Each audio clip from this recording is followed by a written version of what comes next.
Auzubillahi minasyaitonirrajim. Aku berlindung kepada Allah dari godaan setan yang terkutuk. Bismillahirrahmanirrahim. Dengan nama Allah yang Maha Pengasih lagi Maha Penyayang. Surah Shad, surah ke-38 ayat 17 sampai ayat 26. Isbir, sabarlah. Perintah Allah kepada Nabi Muhammad. Ya Muhammad, bersabarlah. Alama yaqulun, atas apa yang mereka katakan, orang-orang kafir Quraisy. Wazkur, ingatlah, abdana, hamba kami, Dawuda, Nabi Daud alaihissalam, zal aidi, yang mempunyai kekuatan.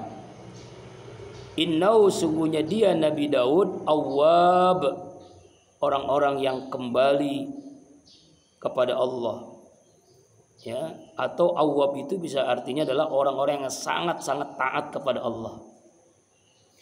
Apa maksud ayat ini? Ayat ini menjelaskan tentang perintah Allah kepada Nabi Muhammad SAW.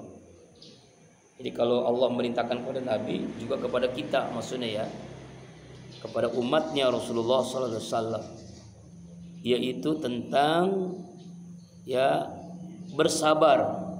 Sabar dalam dakwah. Ya, Nabi Muhammad diperintahkan sabar ketika menghadapi orang-orang kafir, ya, orang-orang Quraisy yang sangat jahat kepada Rasulullah SAW. Yang itu Rasulullah itu dikatakan majnun, gila. Rasulullah itu dikatakan tukang sihir. Rasulullah itu pembohong, ya, macam-macam lah. Ya.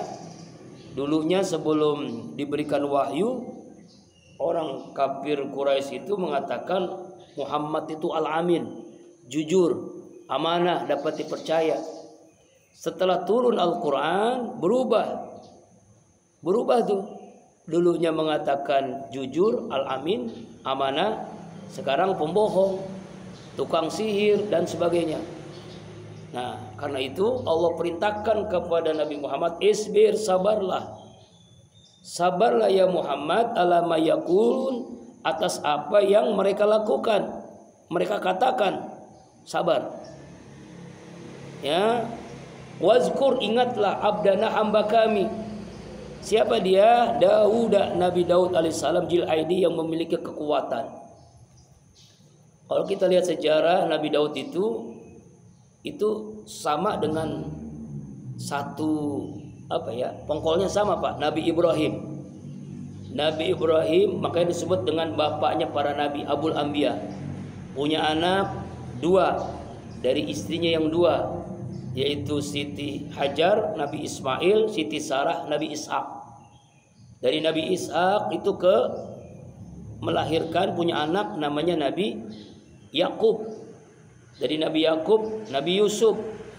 Dari Nabi Yusuf, Nabi Sulaiman. Nabi Daud. Dari Nabi Daud, Nabi Sulaiman. Terus Ilyasa, Musa, Isa. Terus begitu terus tuh ya.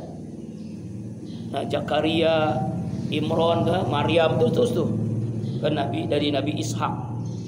Nah, dari Nabi Muhammad, dari Nabi Ismail alaihissalam itu terus kepada Nabi Muhammad Sallallahu Alaihi Wasallam.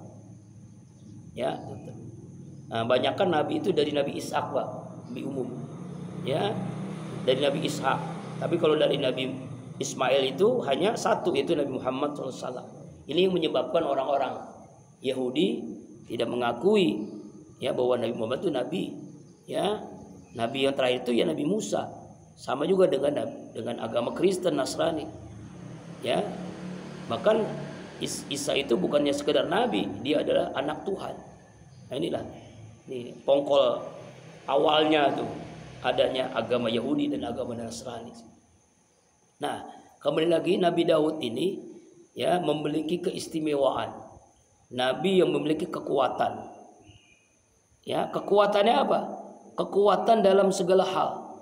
Dalam ibadah, dalam fisik, ya, luar biasa kekuatannya. Sampai-sampai dalam sebuah sabdanya Rasulullah mengatakan, ahabbus salat ilallahi salatu Daud. Salat yang paling Allah cintai adalah salat Nabi Daud. Wa habbus siyam ila Allah siyamu Daud. Puasa yang paling disukai oleh Allah puasa Daud. Kana yanum nisful lail. Nabi Daud itu tidur setengah malam. Wa yaqumu sulusahu, dan dia bangun sepertiga malam. Wa yanumu sulusahu, dan tidur seperenamnya. Wa kana yasumu, dan dia berpuasa yauman satu hari, wa yuftiru yauman, dan berbuka puasa satu hari. Wala yafiru la iza laqa, dan tidak pernah lari ketika berjumpa dengan musuh, ya tidak pernah lari. Dalam perang itu nggak pernah lari, walaupun lawannya lebih besar, lebih gede, ya Nabi Daud tenang-tenang saja. Nah, itu Nabi Daud. Kenapa Nabi Daud kuat? Karena kuat ibadahnya. Kuat ibadahnya sampai besi itu dibuat senjata dengan tangan kosong. Itu kekuatan Nabi Daud. Ya, tapi ya kenapa dia bisa kuat? Karena ibadahnya luar biasa. Tidurnya tadi dijelaskan dalam hadis Rasulullah itu separuh malam dia tidur, sepertiga udah bangun. Jadi jam 12 tidur, jam 2, jam 3 udah bangun. Berarti kuat banget kan? Kalau kita boro-boro, ya. Kalau tidur jam 12 bangun ya subuh juga kesiangan. Tapi Nabi Daud enggak kuat. Kalau puasa sepanjang hidupnya puasanya itu Pak, sehari puasa sehari tidak. Hari ini puasa besok enggak, hari ini puasa besok enggak, tuh namanya saum Daud, puasa Daud. Almarhum Ustaz Ali Pintu 2 tahun melaksanakan saum Daud ya. Insyaallah. Berat kita mah jangan saum Daud. Bulan Zulhijjah aja belum puasa gitu dia. Pada sunnah 9 hari kita puasa. Kalau nggak mampu ya 2 hari Tarwiyah dan Arafah. Nggak mampu ya 1 hari lah. Jangan sampai nggak kalau 1 hari mah. Itu hari Ahadnya. Man shoma yaum Arafah. Siapa orang yang puasa di hari Arafah, yukaffiru sanatan madiatain. Allah akan menghapus dosanya 2 tahun yang lalu dan yang akan datang. Itu hari Ahad, hari besok. Itu puasa di bulan Zulhijjah 9 hari, 2 hari atau 1 hari. Nah itu sunnah puasa ya. Nah Nabi Daud puasanya itu Pak sehari puasa sehari tidak. Kan hebat banget, kuat banget dia. Ya bukan hanya itu, Nabi Daud itu memiliki kemampuan suara yang luar biasa. Coba kita lihat di ayat selanjutnya. Inna sakharnal jibala ma'u yusabbihuna bil asyi wal ishraq. Sesungguhnya kami telah menundukkan gunung-gunung bersama Nabi Daud. Yusabbihna, mereka bertasbih mensucikan Allah bil asyi wal ishraq, pada waktu malam, pada waktu siang. Ya. Jadi Nabi Daud ini Allah berikan kekuatan sampai bisa menundukkan gunung saat matahari terbit, ya, saat matahari terbenam. Gitu. Dan gunung-gunung, burung-burung semuanya bertasbih kepada Allah Subhanahu wa taala. Apalagi ketika Nabi Daud membacakan kitab Zabur. Nabi Daud itu kan Allah turunkan kitab Zabur. Jadi ada nabi yang diberikan kitab. Nabi Musa kitab Taurat, Nabi Isa kitab Injil, Nabi Daud kitab Zabur, Nabi kita Muhammad SAW Al-Quran. Nah ketika Nabi Daud membaca kitab Zabur, itu apa yang terjadi? Semua burung-burung yang mendengar berhenti itu, lagi terbang berhenti langsung. Ya, dia misalnya mencelok di gunung, mencelok di pohon, diam dia. Ya, sampai gunung pun ikut bersama Nabi Daud ikut mendengarkan bacaan Zaburnya Nabi Daud alaihissalam. Saking hebatnya Nabi Daud. Dan nggak mau pergi gitu. Jadi gunung-gunung itu sampai burung-burung tuh nggak mau pergi sebelum selesai membaca kitab Zabur oleh Nabi Daud alaihissalam. Mungkin kalau sekarang lah Qori internasional lah, Ki Haji Muammar ZA lah gitu kira-kira lah. Kalau dia baca Al-Quran melengkingnya kan luar biasa kan. Kita menikmatinya, Allahu Akbar. Ya kan? Ya. Walaupun kadang-kadang yang dibaca tentang neraka, Allah, Allah, oh, neraka Allah, Allah aja. Thayyib, thayyib. Ya, ya, naru jahannam, Allah, Allah. Jangan Pak ya. Jadi ketika membaca ayat-ayat surga baru Allah, Allah. Thayyib, thayyib. Nah, itu saking suaranya luar biasa Nabi Daud alaihissalam ini. Jadi kelebihan Nabi Daud, kekuatan ibadah, ya, kekuatan jasmani, puasanya, sholatnya, sampai suaranya kalau dia membaca kitab Zabur, sampai burung pun apa? Burung sampai berhenti itu di angkasa lagi. Allah Akbar Nabi Daud alaihissalam. Wa tayra wa surah, kami tundukkan burung-burung masurah dalam keadaan berkumpul. Nah, ini nih ayatnya bahkan ya. Ini lebih jelas lagi.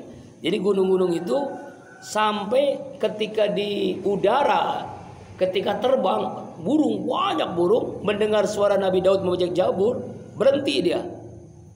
Kullul lahu awwab, karena setiap gunung, setiap burung kepada Allah awwab, hamba Allah yang taat kepada Allah, sangat taat kepada Allah. Ya, yang menyebabkan ketika Nabi Daud membaca kitab Zabur sampai terkesan ya, jadi luar biasa suaranya, indahnya, ya, ya, indah suara Al-Quran mujiz, apa namanya, Zabur itu mujizat dari Allah, lalu terkesan apa yang dibacanya. Dulu ada yang bertanya, kita ini pengen membaca kitab Zabur, masih ada nggak? Ada, cuma palsu. Kita ingin baca kitab Taurat, ada nggak? Ada, cuma banyak perubahan, banyak tambahan, banyak pengurangan. Kitab Injil pun ada, cuma banyak penambahan, pengurangan, walaupun ada juga yang asli dari Allah. Jadi kalau pengen membaca kitab Zabur, Taurat, Injil, bacalah Al-Quran. Karena semuanya yang Allah turunkan, Zabur, Taurat, Injil, ya, Taurat, Injil, semuanya ada di Al-Quran. Gitu Pak. Jadi nggak usah kita meneliti lagi sebenarnya, kecuali bagi orang-orang yang dalam pendidikan S2, S3 ya kan, untuk meneliti benarkah Zabur, Taurat, Injil masih ada di dunia ini, gitu kan, boleh kalau diteliti, apalagi dia jurusannya di perbandingan agama, ya, jadi memperbandingkan agama-agama. Nah, almarhum K.J. Junun MZ Pak, itu bukan jurusan dakwah di YN-nya, dia Fakultas Usuluddin, jurusan perbandingan agama. Makanya ketika membahas agama-agama dia paham banget gitu, memang jurusannya. Kalau saya jurusan perbandingan mazhab, beda. Perbandingan mazhab. Kalau perbandingan mazhab itu mazhab dalam Islam, ya, Maliki, Syafi'i, Hambali, Hanafi, dan mazhab-mazhab yang lain yang sudah punah. Mazhab Ja'fari itu di Syiah, mazhab Daud Az-Zahiri, macam-macam. Oh, banyak macam itu Pak. Kalau kita kan kenalnya cuma 4 ya, padahal banyak. Mazhab dalam Syiah aja banyak.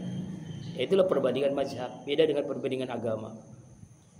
Nah, Nabi Daud dengan kitab Zaburnya itu ketika membacanya, semua binatang sampai apa? Sampai burung-burung berhenti karena suara yang luar biasa. Kenapa bisa begitu? Karena semuanya bertasbih kepada Allah. Dalam rangka tasbih awwab, taat kepada Allah. Kemudian ayat 20, wa syadadna mulkahu wa atainal hikmah wa faslal khitab. Wa syadadna, dan kami kuatkan mulkahu, kerajaan Nabi Daud. Wa atainahu, dan kami memberikan dia Nabi Daud al hikmah. Hikmah itu adalah tafsirnya kenabian, diangkat menjadi Allah sebagai nabi. Jadi nabi yang raja itu adalah Nabi Daud dan Nabi Sulaiman. Anaknya nanti Nabi Sulaiman melanjutkan perjuangan Nabi Daud. Karena bapaknya raja, anaknya juga raja. Bapaknya presiden, anaknya, nah itu. Wa atina hukma wa fasl khitab, dan kemampuan untuk memutuskan perkara. Ya, artinya adalah Nabi Daud itu nabi yang memiliki kekuatan dalam fisik sehingga orang pada takut, dan dia raja mulkahu dengan kekuatan tentaranya, Juga luar biasa Nabi Daud ini. Pada suatu saat ini diceritakan dalam tafsir Ibnu Katsir, sangat panjang ceritanya, saya seringkas saja. Yaitu Nabi Daud ini kalau beliau itu punya pas pampres gitu kira-kira lah, kemana-mana tuh. Pas pampresnya bukan 10-20 orang Pak, 4.000 orang setiap harinya itu mendampingi Nabi Daud kemana-mana. Saking hebatnya Nabi Daud, makanya orang nggak ada yang berani kepada Nabi Daud. Riwayat lain 40.000 prajurit yang lengkap dengan senjatanya. Tuh. Dan itu bergiliran menjaga Nabi Daud setiap malamnya. Allah Akbar. Ya kan? Jadi dia bisa menundukkan. Makanya nggak heran anaknya Nabi Sulaiman lebih hebat lagi. Karena Nabi Daud bapaknya luar biasa, kuat, hebat. Nabi Sulaiman pun seperti Nabi Sulaiman, malah hebatnya tentaranya bukan hanya manusia, jin, kemudian binatang, yang akan tunduk kepadanya. Allah Akbar. Satu saat dalam sebuah riwayat ada orang Bani Israel berantem gitu, bersengketa.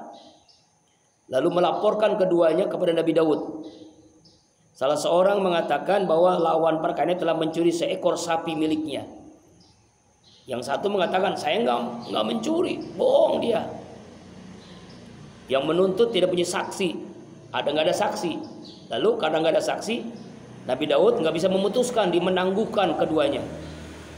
Pada malam hari Nabi Daud tidur. Dalam tidurnya beliau bermimpi. Dalam mimpinya diperintahkan untuk membunuh si penuntut itu. Lalu siang hari yang memanggil keduanya, pihak yang penuntut dibunuh. Nah, penuntut berkata, "Hai Nabi Allah, mengapa engkau menjatuhkan hukuman mati kepada saya? Padahal ini orang merampas sapiku." Apa jawaban Nabi Daud? Sesungguhnya Allah Subhanahu wa ta'ala telah memerintahkan kepada saya untuk menjatuhkan hukuman mati, maka saya harus membunuh, gak ada jalan lain. Lalu pihak penuntut itu berkata, "Demi Allah, hai Nabi Allah, Nabi Daud, sungguhnya Allah telah memerintahkan kepadamu untuk membunuhku karena kasus ini orang yang telah kutuduh. Sesungguhnya aku benar-benar jujur dalam tuduhan ini, tapi aku dahulu pernah." Nah, akhirnya dia ngomong akhirnya nih, "Aku benar jujur. Dulu aku pernah menculik ayahnya, membunuh ayahnya tanpa ada seorang pun mengerti pelakunya."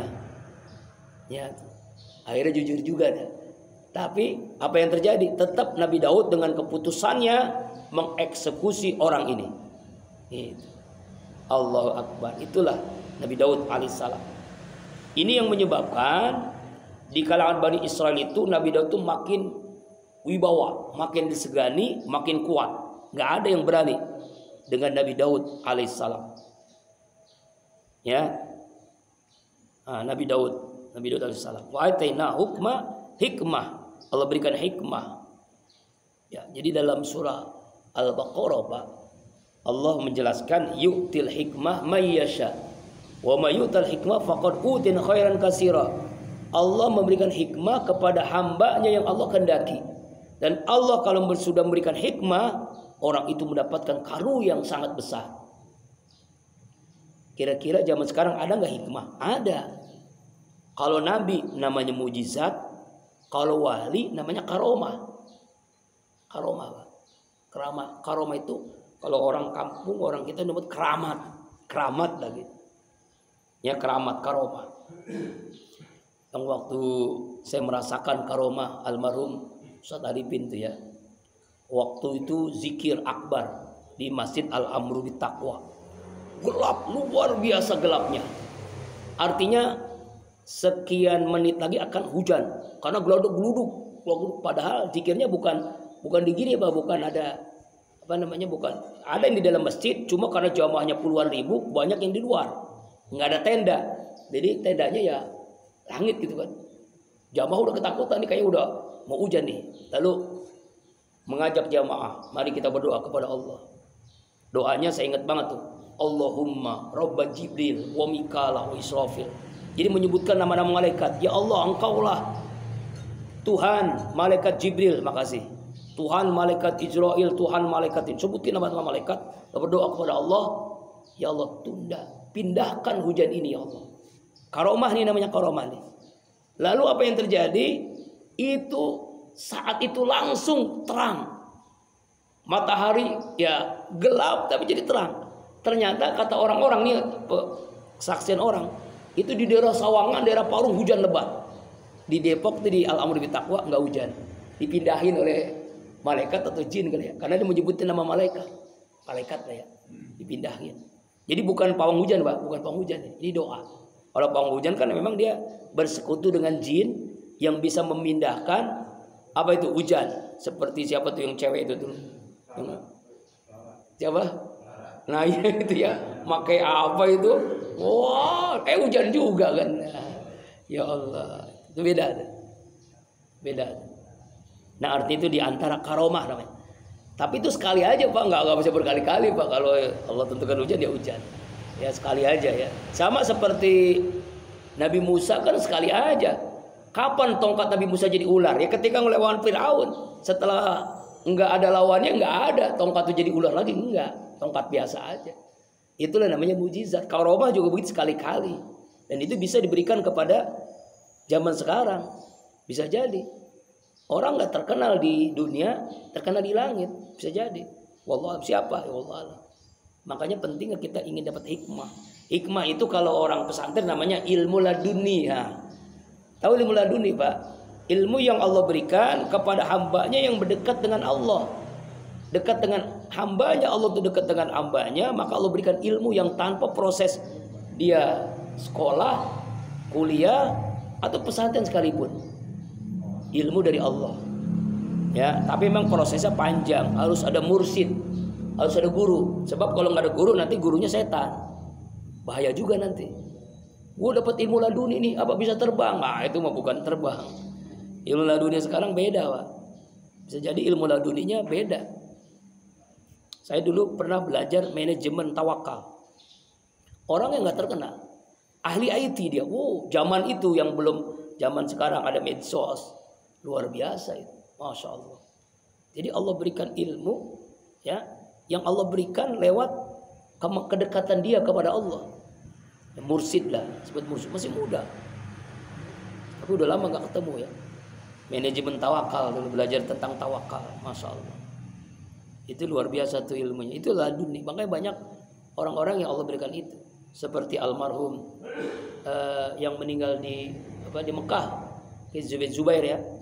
Zubair itu kan mengajarkan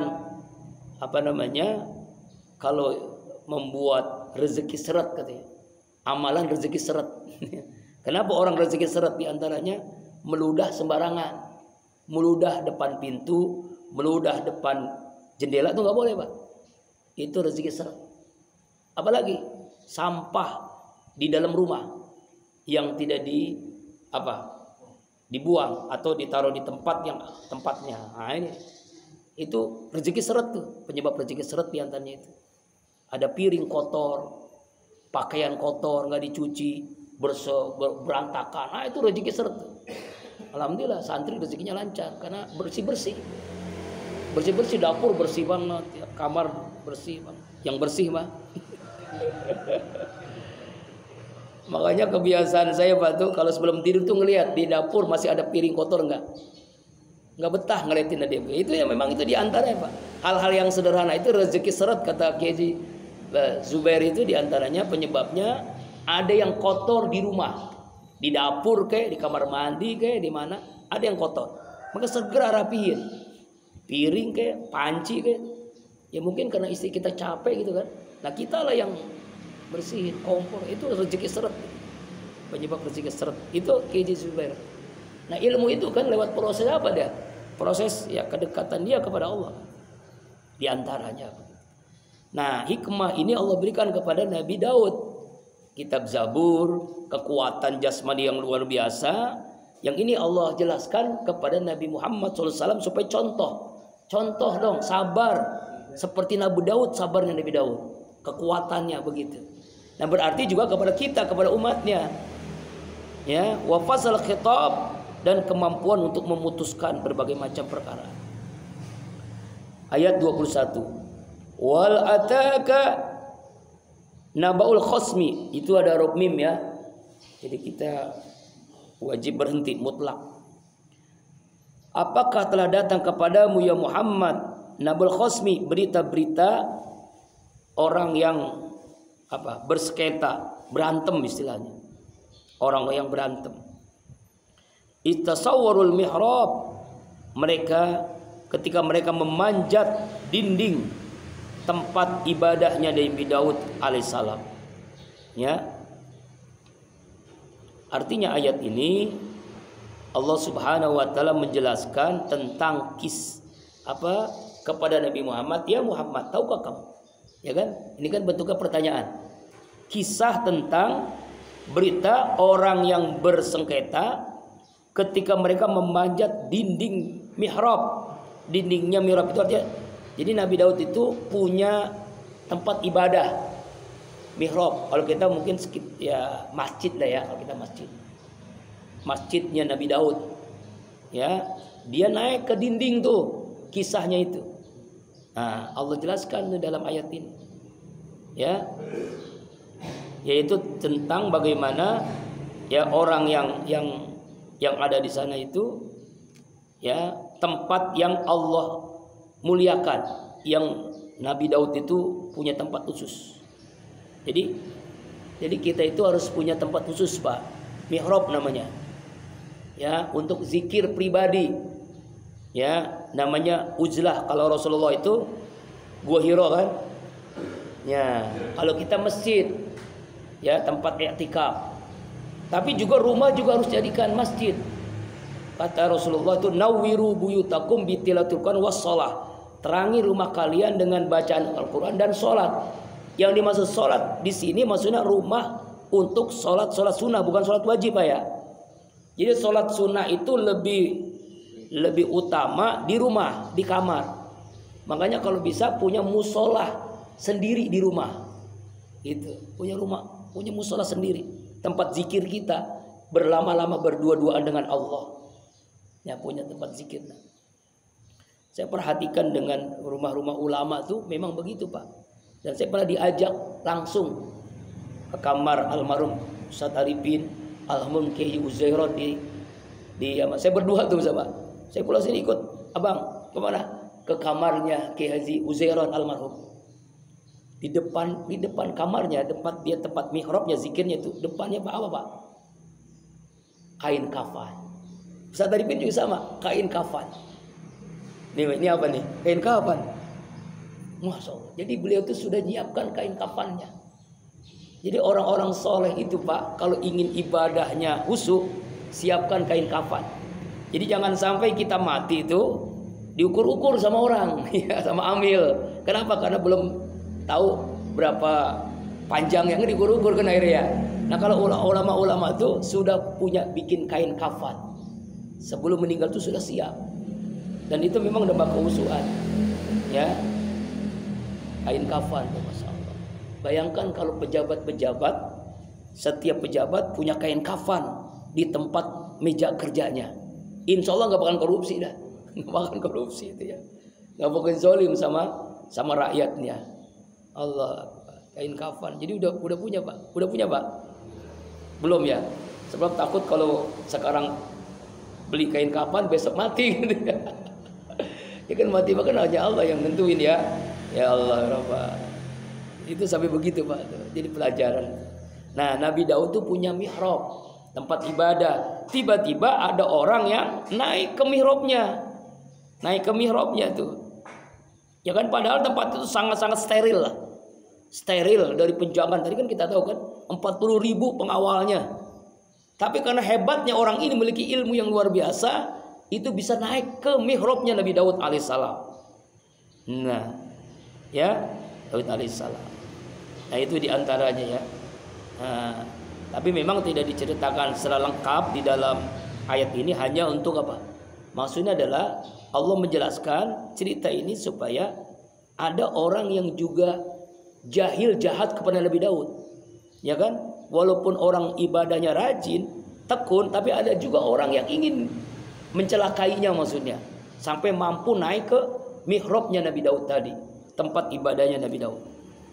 Iddakhalu ala Daud fabaja minhum. Nah ini, ketika dia masuk ke mihrabnya Nabi Daud, fabazia, Nabi Daud terkejut. Minhum, kedatangan mereka itu. Qalu, lalu yang datang itu berkata, la takhaf, jangan kamu takut. Khosmani, kami adalah dua orang yang berselisih. Bagha ba'duna, yang berbuat zalim sebagian kami, ala ba'din, atas sebagian lain. Fahkum, berikanlah keputusan. Bainana, di antara kami, bil haqqi, dengan adil, dengan benar. Wala tustid, janganlah engkau menyimpang. Wahdina, tunjukkanlah kepada kami, ila sawa'is sirat, kepada jalan selurus-lurusnya, jalan yang lurus. Artinya dua orang ini memiliki ilmu yang hebat, tapi dia berdebat, berselisih paham, lalu ingin diputuskan oleh Nabi Daud alaihissalam. Jadi bukan orang yang mau membunuhnya, bukan. Ingin apa? Ingin diselesaikan masalahnya. Ya, ingin diselesaikan masalah. Itu Pak. Dan tadi masalahnya tadi kan, akhirnya kan salah seorangnya dibunuh karena dia membunuh orang tuanya. Jadi orang itu punya ilmu hebat berarti kan. Ayat 23, silakan ya. Inna haja akhi, sesungguhnya ini saudaraku. Lau tis'un wa tis'una na'jatan, baginya mempunyai 99 kambing betina. Waliya, dan bagiku najatun wahid, kambing satu kambing.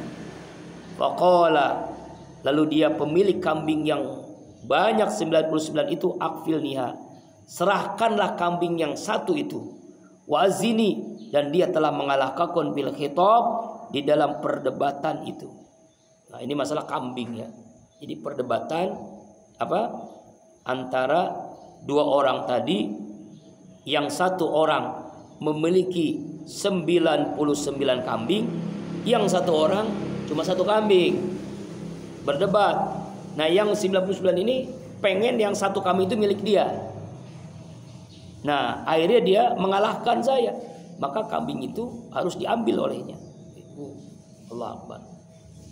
Laqala, Nabi Daud berkata, laqad zalamaka, sungguh dia telah menzolimimu bisuali na'jatika, dengan meminta seekor kambing, ila ni'aji, untuk digabungkan kepada kambing yang 99. Wa inna katsiran minal khulatai, dan sesungguhnya kebanyakan dari orang-orang yang berserikat berkumpul, layabgi, sungguh ia berbuat zalim, ba'duhum ala ba'din, sebagian mereka atas sebagian yang lain, ilal ladzina amanu, kecuali orang-orang yang beriman, wa amilus salihat, dan orang-orang yang beramal saleh, wa qalilum mahum, dan sedikit orang seperti itu. Ya, sedikit orang yang beriman, sedikit orang yang beramal saleh. Wa zanna Daud, dan Nabi Daud pun menduga, mengira, annama fatannau, bahwasanya kami telah mengujinya. Fastaghfara, lalu Nabi Daud pun minta ampun, Rabbahu, kepada Allah Tuhannya, wa khara raki'a, dan dia tersungkur raki'a, dengan ruku, dengan sujud, wa anab, dan dia pun taat, bertaubat kepada Allah Subhanahu wa taala. Nah, inilah ada tanda as-sajdah itu kan ya. Ada di Al-Qur'an ada sajdah, ini termasuk ayat-ayat sujud. Kita tadi sudah sujud tilawah, disunahkan sujud. Dulu ada pertanyaan, Ustadz, saya lagi baca ayat sujud, sedangkan saya lagi berdiri atau lagi di mobil atau di kereta, karena dia lagi rajin ngaji nih, tetap dia murojaah di kereta misalnya lagi berdiri, karena kan padat. Gimana caranya? Boleh diganti dengan zikir, itu membaca 3 kali subhanallah walhamdulillah wala ilaha illallah wallahu akbar wala haula wala quwata illa billahil alil azim. Nah gitu, ya kan? Ini kondisi darurat, tidak memungkinkan kita sujud tilawah. Misalnya ada hafiz Al-Quran, ada memang ahlul Quran yang sering baca Quran, baik ketika bermacet-macet, di motor kah, di mobil kah, di kereta misalnya kan, lagi berdesak-desakan, Caranya bagaimana? Ganti dengan zikir tadi. 3 kali kita baca subhanallah walhamdulillah wala ilaha illallah wallahu akbar wala haula wala quwata illa billahil azim. Itu sudah mencukupi pengganti sujud tilawah yang kita tidak lakukan. Faghaffarna lahu dzalik. Lalu kami berikan ampunan kepada Nabi Daud ya atas taubatnya itu. Wa inna lahu indana, dan sesungguhnya baginya indana di sisi kami la zulfa, ya benar-benar kedudukan yang mulia, wa husna ma'ab, dan baginya tempat kembali di akhirat. Makanya ada anak namanya Zulfa. Buat teringat dulu, seorang mahasiswi yang cantik namanya Zulfa. Iya, Zulfa. Ingat ya, ingat seseorang yang gak jadi. Zulfa, ini kalimat Zulfa. Zulfa itu artinya apa? Orang yang kedudukannya tinggi, yang memiliki apa? Kemuliaan. Itu Zulfa namanya. Ya, Zulfa. Jadi Nabi Daud ini mendapatkan kedudukan yang tinggi karena mengakui dosanya kepada Allah dengan bertaubat, sujud syukur kepada Allah Subhanahu wa taala. Ayat ini diceritakan dalam hadis qala al-Bukhari inda tafsiriha aidan hadatsana Muhammad bin Abdullah dan seterusnya. Ya. Sa'altu Mujahidan an sajadah sad faqala sa'altu Ibnu Abbas min aina sajadatu faqala ma taqarra min zurriyyati Daud wa Sulaiman ulaikal ladzi hadallahu fa hudahu li muqtadi fa kana Daud alaihi salam mimman umira nabiyukum sallallahu alaihi wasallam yaqtadi fasadaha Daud alaihi salam fasadaha Rasulullah sallallahu alaihi wasallam. Imam Bukhari mengatakan sehubungan dengan tafsir ayat ini, yaitu telah bertanya Mujahid tentang ayat sajdah dalam surat Shad ini, ya kan, ayat yang ke-24 tadi kan. Maka apa engkau bersujud? Ibnu Abbas menceritakan bahwa apakah engkau tidak pernah baca firman-Nya? Kenapa sebagian keturunan Nabi Daud, Nabi Nuh, Nabi Daud, Nabi Sulaiman, mereka itulah orang-orang yang Allah berikan petunjuk, ikutlah petunjuk mereka. Nabi Daud termasuk salah seorang nabi kalian sallallahu alaihi wasallam telah menceritakan kami untuk mengikutinya jejaknya. Nabi Daud melakukan sujud, maka Rasulullah pun melakukan sujud, dan kita pun disunahkan untuk sujud, namanya sujud tilawah. Dia ikut tuh, Nabi Daud sujud, Nabi Muhammad sujud, kita umatnya pun ikut sujud. Masya Allah. Ya Daud, ayat 25. Wahai Daud, ini kata Allah nih, Allah berfirman kepada Nabi Daud, wahai Daud, inna jalnaka khalifah, sesungguhnya kami telah menjadikan kamu sebagai khalifah. Khalifah ini adalah pemimpin, penguasa, raja fil ardi, di bumi ini. Fahkum, maka tegakkanlah hukum, bainan nas, di antara manusia, bil haqqi, dengan hak, dengan benar, dengan adil. Wala tatbil hawa, janganlah kamu mengikuti hawa nafsu. Faidullah an sabilillah, sehingga ia menyesatkan kamu dari jalan Allah Subhanahu wa taala. Jadi Nabi Daud alaihissalam Allah perintahkan, ya, karena Nabi Daud ini diberikan kerajaan, diberikan kekuasaan oleh Allah Subhanahu wa taala, ya, yaitu sebagai raja, khalifah di bumi ini. Karena itu kalau memutuskan sesuatu harus adil, harus adil, ya, harus adil, harus adil dalam memutuskan perkara. Jangan mengikuti hawa nafsu, ya, agar jangan menyesatkan kamu dari jalan Allah Subhanahu wa taala. Makanya Rasulullah SAW menjelaskan dalam sebuah hadis, al-muqsituna ala manabira min nurin ayyamir rahman.